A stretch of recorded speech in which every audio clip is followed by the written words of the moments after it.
साहूकार और मजदूर की कहानी। किसी शहर में एक साहूकार और दूसरे शहर में एक मजदूर आदमी रहता था।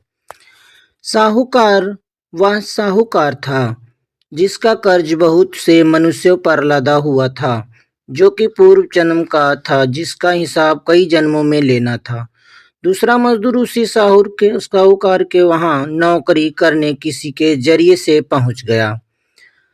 साहूकार से दिन भर काम लेता था और रात को 2 बजे तक सोने नहीं देता था।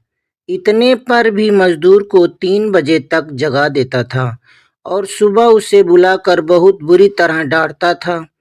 कहता कि तुमने कुछ काम नहीं किया। बेचारा मजदूर लाचार था। रोज सोचता कहाँ जाऊं, हमारे लिए तो यही घर है। उसी समय एक महात्मा उसी मोहल्ले में आए पहुंचे और उनका सत्संग जारी हो गया। साहूकार अपनी हविस पूरी करने हेतु अशांत रहता था और मजदूर अपनी गरीबी से तबाह था।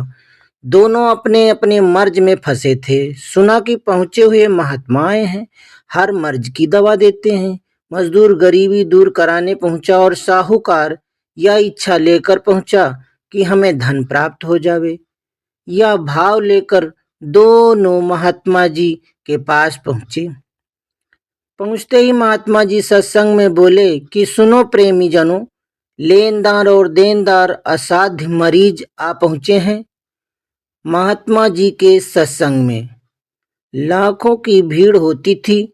महात्मा जी ने साहूकार को सारे सत्संग का हेड कैशियर बनाया और कहा कि तुम मनमानी रुपया खर्च करो, तुमको पूरा अधिकार है।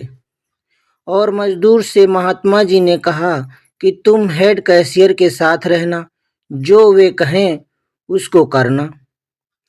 साहूकार रुपया पाकर और साथ साथ बहुत आदर मान सत्संग में पाकर बहुत खुश हुआ और सोचने लगा कि मुझे यहाँ मुफ्त में सब चीजें प्राप्त हुई हैं, और शांत हो गया।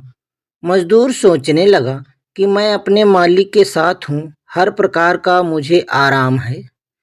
महात्मा जी ने सेवा कराकर उस साहूकार का धन अदा कर दिया और साहूकार ने जिन लोगों को धन दिया था वह धन मान से प्राप्त कर लिया। संत जन हर तरह से जीव के कर्जे को अदा करा देते हैं। जीव अपनी अज्ञानता में यह सूझ नहीं पैदा कर पाता कि संत जन कितनी भारी दया करते हैं। अगर यह कहानी अच्छी लगी हो तो कमेंट में जय गुरुदेव जरूर लिखना।